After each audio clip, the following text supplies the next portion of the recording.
Morning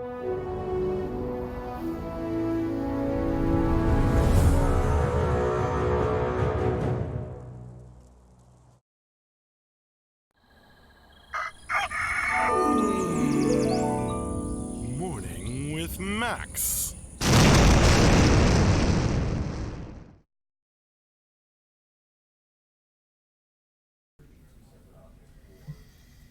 Going live.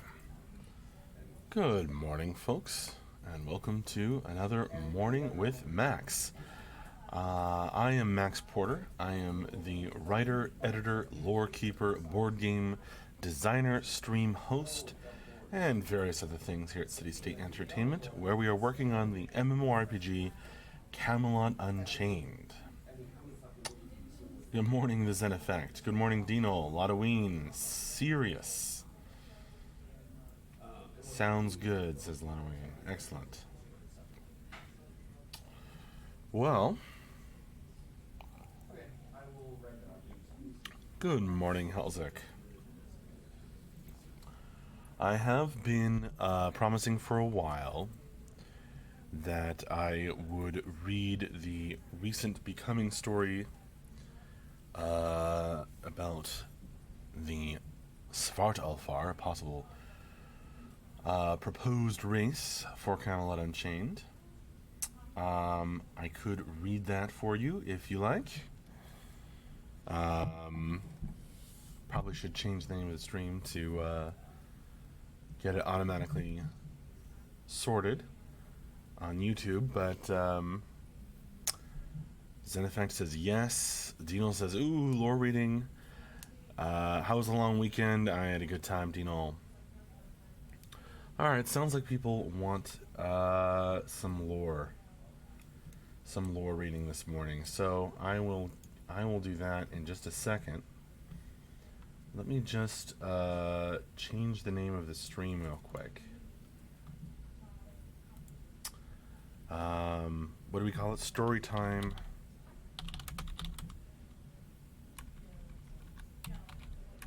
Storytime in the morning with Max.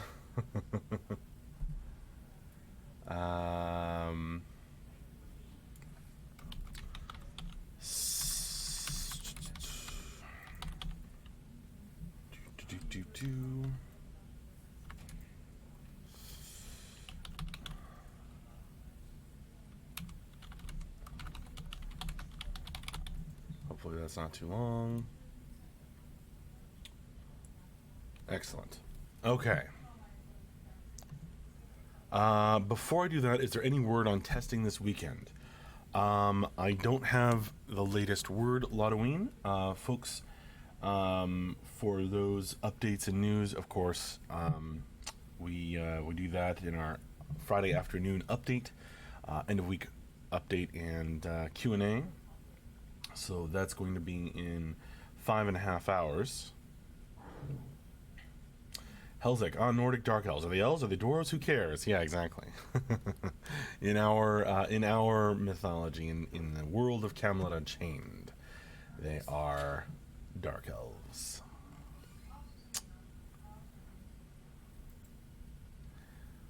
So I have no further word, Lotoween, although I know we've been testing rather heavily lately.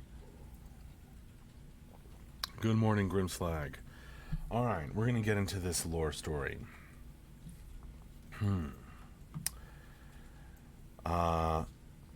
We'll see how far we get.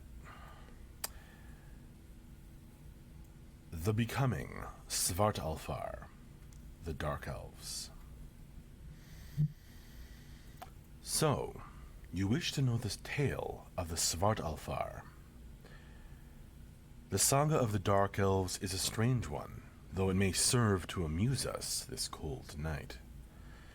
Their darkness, you see, is not of skin, but of homeland, or, as some would say, trapped within their hearts. The mysterious stranger at the crossroad camp leaned back on the apple crate where she sat, trailing a thin white smoke from her dark hood. She held her long-stemmed pipe delicately in one gloved hand, gesturing for emphasis.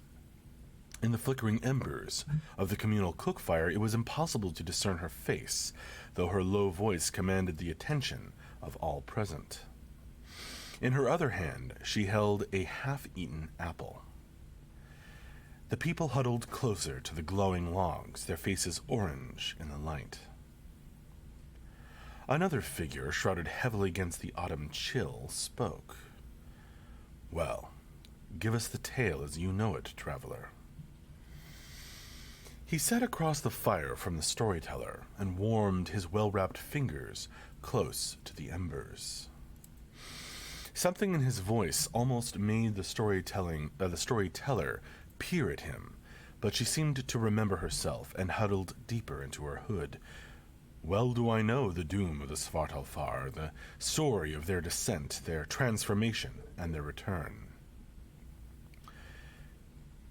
It begins with an island prison, a vast construction of stone and iron on a wind-scoured rock off the Viking lands. It begins with a prisoner, a man jailed for murder. It also begins, as many of the old stories do, with a storm. A raging tempest swept over the lonely island, roaring like a living thing. Its winds shrieked and tore at stone with searching fingers. It drove raindrops into the nooks and crannies of the prison, spears thrust by its fury. The storm clouds swirled, a black cloak of mysterious power. From within their depths, bright lightning struck out, a hammer of pure destruction that tore open the earth in smoldering craters. The thunderclaps shattered trees into splinters, arrows borne on a howl through the tortured air. There was no one watching from afar, but if someone had been able to see through the torrential night, it would have seemed as though the storm had erupted from the prison instead of coming from above.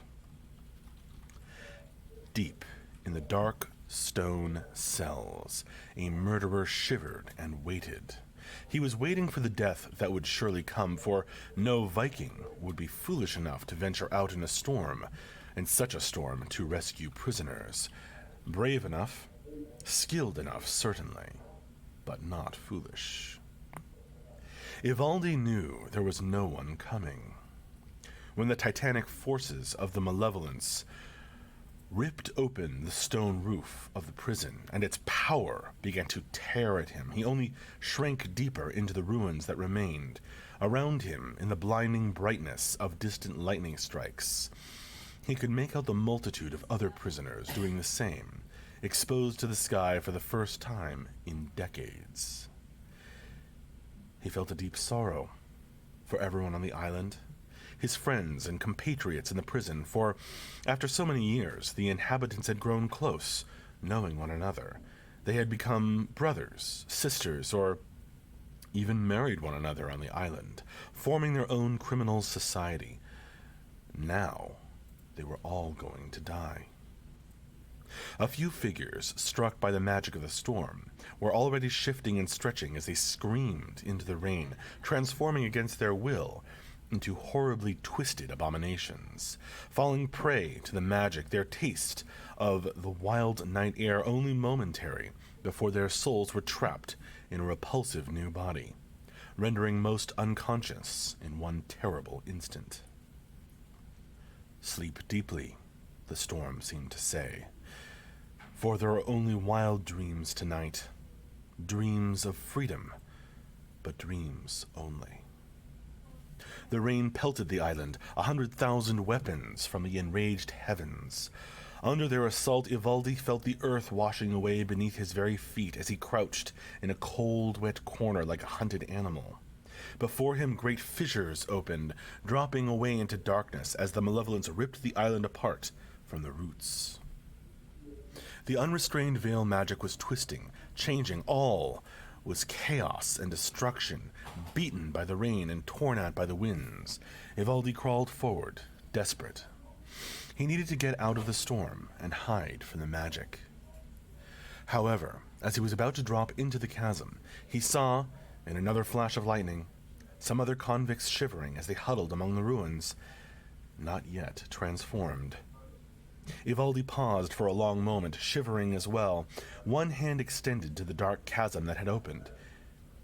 He could not abandon those who had shared his imprisonment for so many years. He stood, holding himself against the wind. "Come," he croaked through the howling storm. "We must hide." The convicts who had not been transformed to abominations began to gather, furtive in the storming night. One by one, they ushered each other into the crevices that had opened. Deep pits torn by the storm. Ivaldi stayed to the last, ensuring that even those recently come to the island made it safely out of the storm, clambering down through broken rock and earth into warmer darkness. They had not gone nearly deep enough to escape the wrath of the malevolence, however. One lightning bolt, or something that looked like lightning, flashed and lingered. The bolt shone brighter and brighter, illumining the crevasse where they had tried to hide themselves. Blinded, Ivaldi pushed himself into the chasm with the others. Relentlessly, the white light bathed everything in its unbearable intensity, painful even with his eyes closed. He had no way of knowing that overwhelming light would be the last thing he would ever truly see.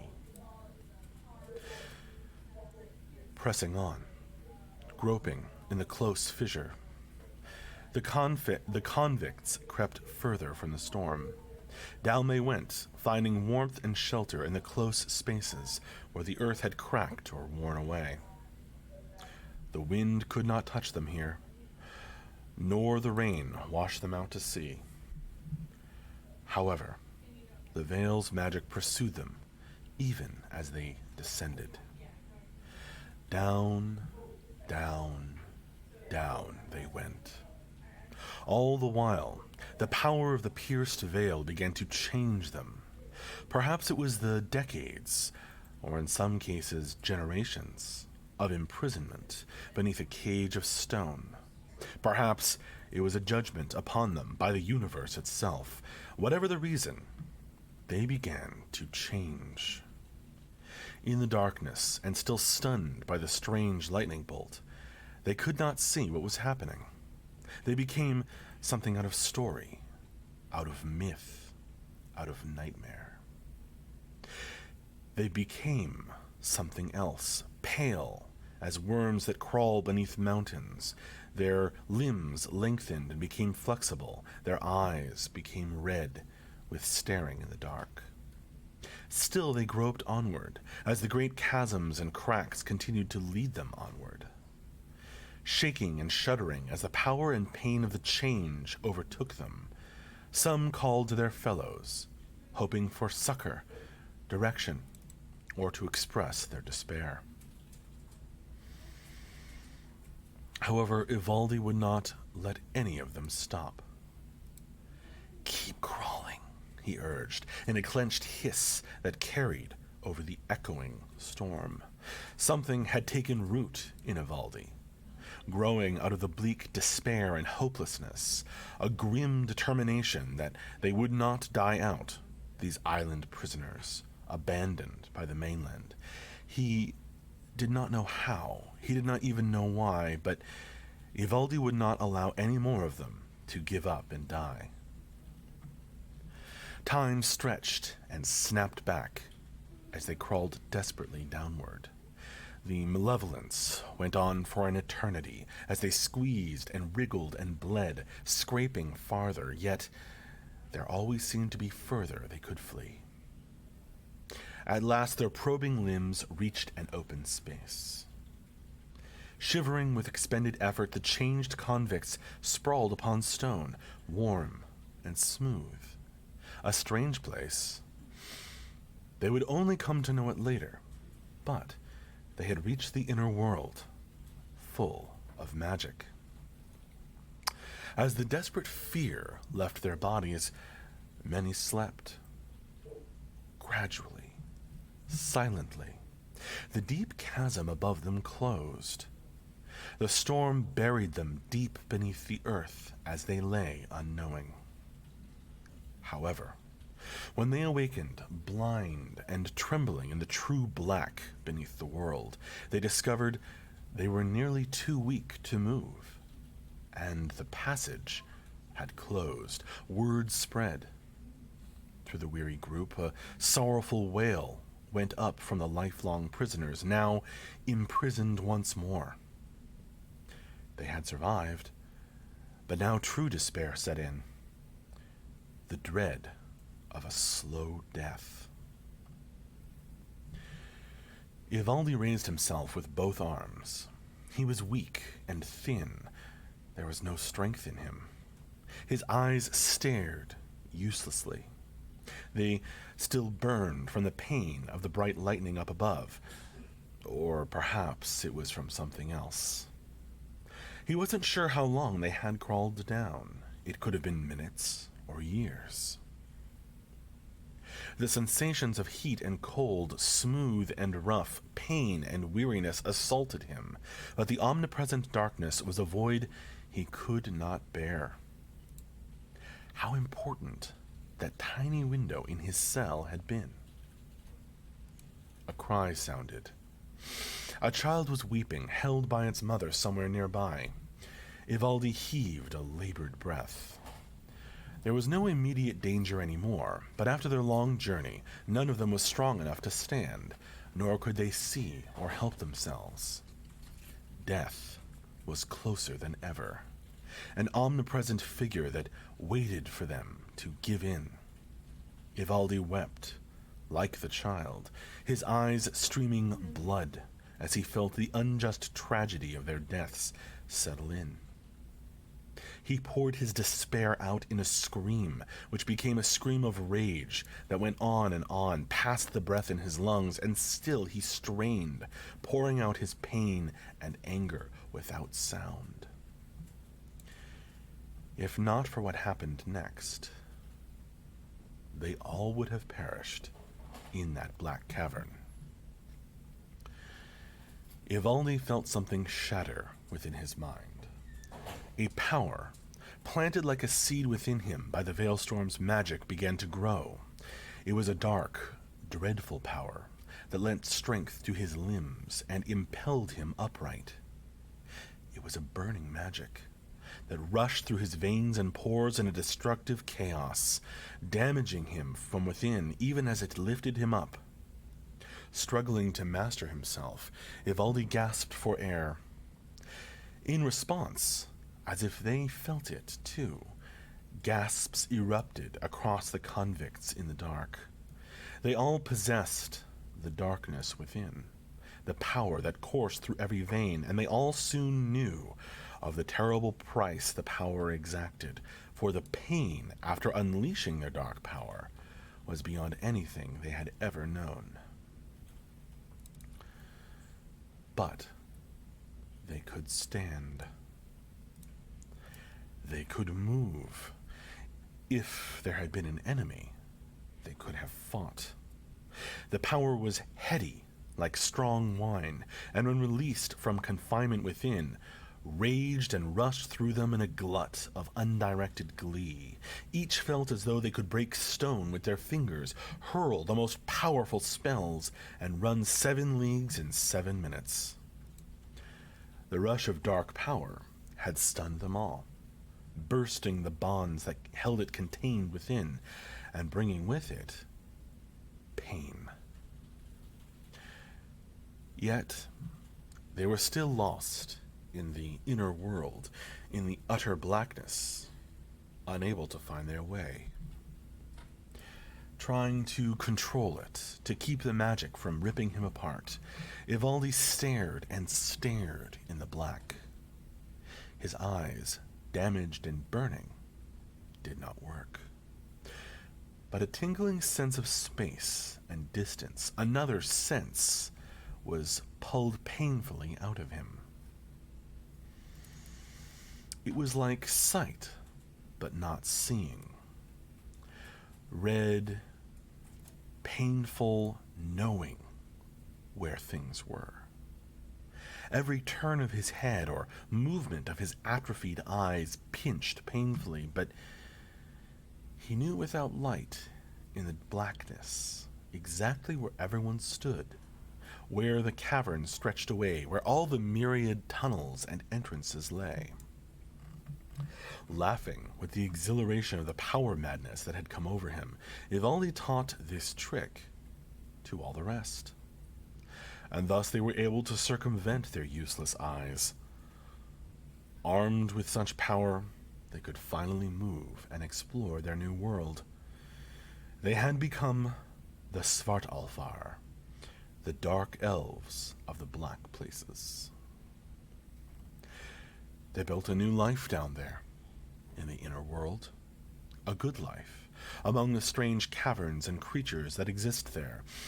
They met the Dvergar, the stony folk, who had found their way down as well, and the two races grew close.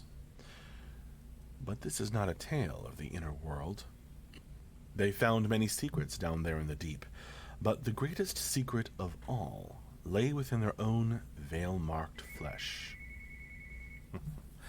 That's the phone. Hang on, folks. Just a second.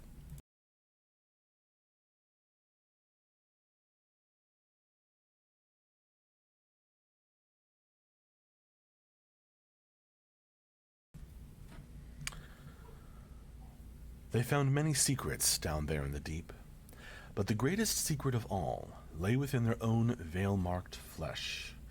A power, a dark magic, which could flame through their veins and pores when called upon. This terrible power, and its price, is their most dangerous and closely guarded knowledge. It would be a long time before the Dark Elves found their way back to the surface. By way of nooks and crannies, cracks and caverns that wormed their way up through all the lands. Now, long years after emerging from the inner world, the Dark Elves are respected and feared for their strange power. They go wrapped, shrouding their pale skin, their red and useless eyes, as well as their hidden strength. Again and again, they overcome their physical frailty to prove themselves in battle, only to pay the costs of using their innate magic later. Though they rise in power and influence, still a darkness tugs at the heart of the Svartalfar. The legacy of their origin, and the resentment that threatens to bubble up. Though they are fierce, deadly, and terrifying to behold, still there are those who say the Svartalfar are doomed. To indicate that her story was over, the storyteller took a long draw on her pipe and let the smoke trail away into the dusk. The various travelers that had congregated at the crossroads nodded, huddling closer to the fire. A good telling, friend. The warmly bundled man across the fire smiled, folding his fingers together. Where did you hear this tale of the Svartalfar? Have you been to Svartalfheim? Who are you? A hint of laughter came from within the hood, as the storyteller held up her apple and pulled back her scarf so she could take a bite. Her skin was pale as milk, and there was something unnerving about it, as though she had never felt the touch of sunlight. 2 of your questions would only result in another long tale, and the time has come for rest. As for my name, I am called Idun. And she tossed the bitten apple to him before turning away into the dark. And that's the end. Thus ends the becoming of the Svartalfar.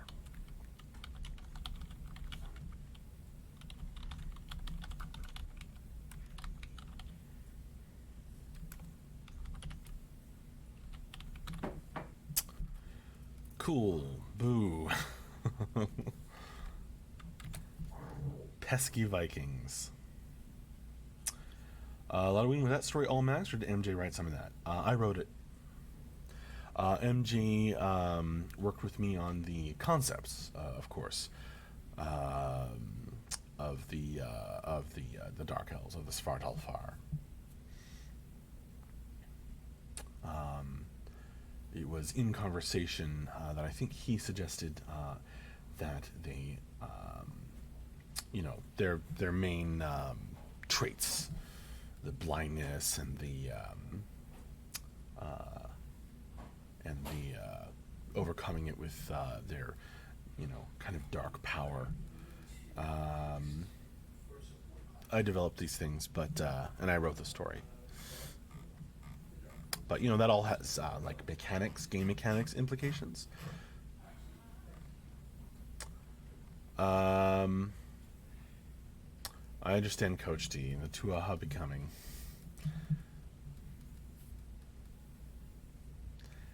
Honestly, I just haven't gotten a really good idea for it yet.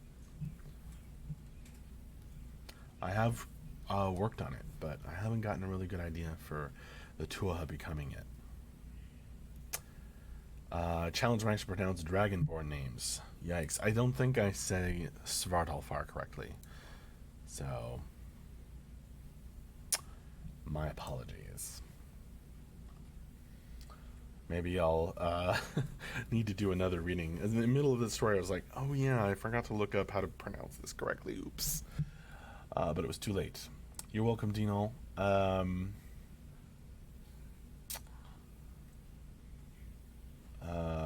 What's this, Helzik?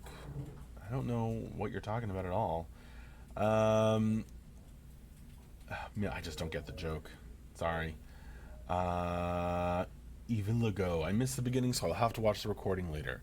Cool, Iviligo. The last F should sound like a V. Yeah, that's what I was wondering. Halloween. Svartalfar. Svartalfar. Something like that. Svartalfar. Oh well. Sorry.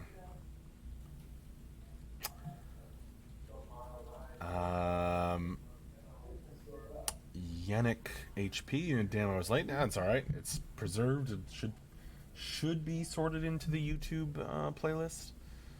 Iviligo, are they going to be a playable race? Possibly, quite possibly. It's kind of a proposed race for Camelot Unchained right now.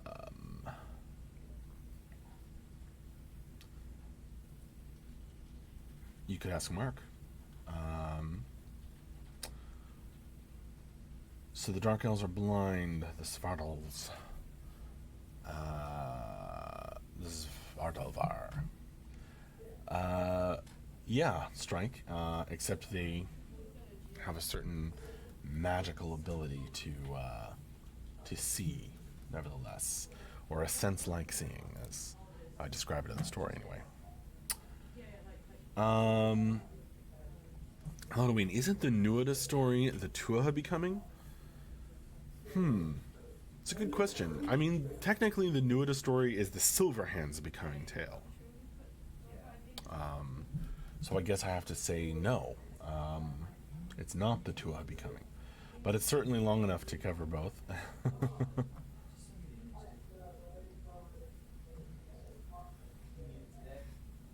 Orsha Noble, backers since Kickstarter, but did this myself for quite a while. Hi there. When is the next test for alpha backers? I don't know exactly, Orsha Noble. Check the tentative testing schedule, which there's a link for somewhere. I don't have it handy. But we update that. I don't know if there's going to be a test over the weekend. I don't have the latest news on that. We will have another stream in 5 hours from now, folks, for the end of week wrap up and Q&A. And we will have possibly more updated information then. Sometimes we don't know until the end of the day if we're going to fix a bug or something for so that we can run a weekend test. Nacho Pants. There's too much going on in my life to have to adjust this capless Max noggin, but I'm here and doing my best. Hi there, Nacho Pants. Well, Nacho Pants, all my hats are in boxes at my house except one of my favorite caps, the gray one. Went through the wash and was destroyed. It's like it got really thin over the years, and it was destroyed by at my new place. And my other hats are in a box somewhere. So I've been hatless for weeks now. Gotcha, Helzik. Thank you for explaining the reference. Grimslag, Max, are you confirming if a new mechanic is introduced in your story, it has already been checked and okayed also for the game? No, Grimslag, I am not doing that. I am saying that this is a proposed race, and, as a race, it comes with a certain set of concepts and ideas along with it, and those are what Mark worked with me on, invented, etc.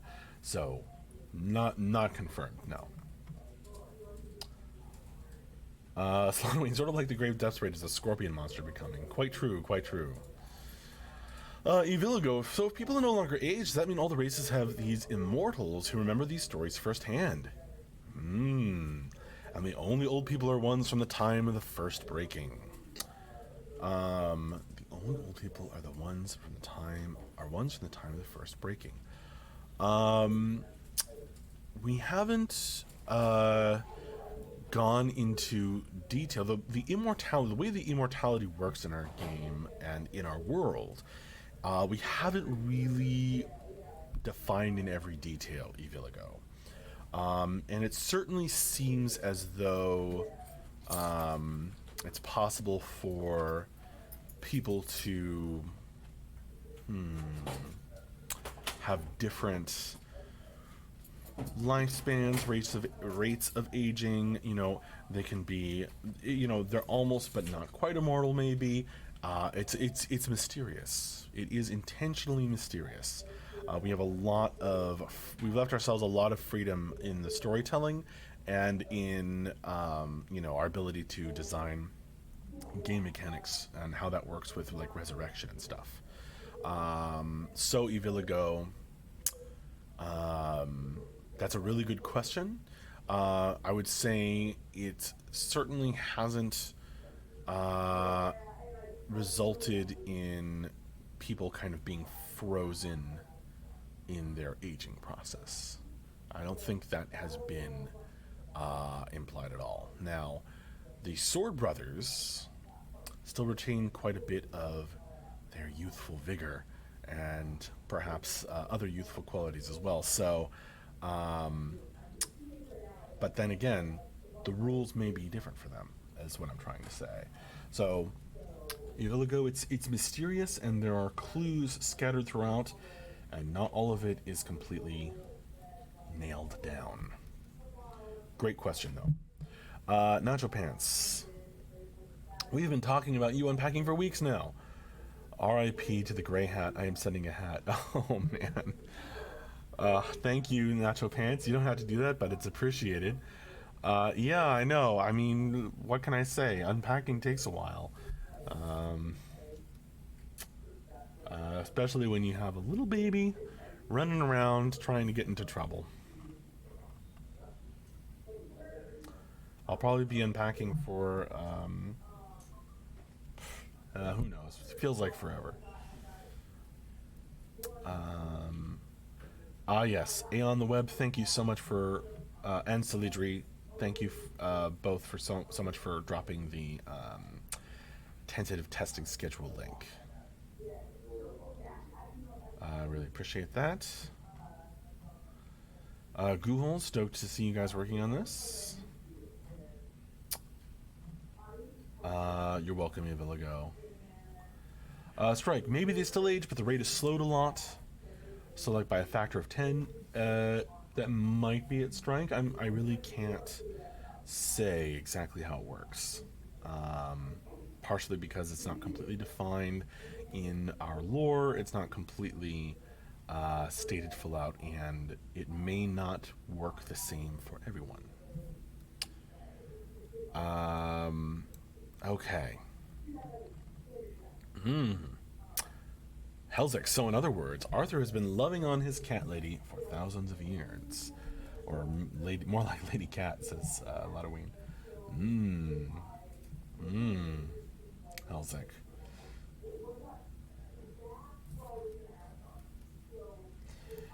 All right. Machiavellila. Wondering when we'll be able to play this game. Right now we're doing testing. The game is not released. Machiavellila, we are working on it. We are still shooting for end of this year for release. And we're just going to do our best to get it out as soon as we can. All right. Iviligo, Jotnar increase in size with age, so if you want massively big ones, they need to get older. An excellent point, Iviligo. And very true. Exactly. So aging does happen. And exactly how it works and how it interacts with the mysterious gift of immortality from the emissaries, we don't completely know. And I say that as the lore master. All right, folks. I am going to need to shut this down fairly soon. Come back in a little less than 5 hours for our end of week wrap up and Q&A. I don't know who's going to be doing it. I rarely know until right before. I'll announce it in our Discord, which you're welcome to join if you haven't. And so come for the highlights of updates from the week, the opportunity to ask questions and get answers. And the monthly newsletter is going out today, so or is planned to go out today. So keep an eye on your inbox for that. No, it does not contain a new lore story. This was our lore for today. Was me reading the Becoming Svartalfar, and I hope you folks enjoyed it. I had fun reading for you. Okay, I think that's it. Hopefully I'll see you later. Have a good one, folks. Thank you so very much for joining me and for listening, etc. That's it. Bye-bye. Thanks. See you.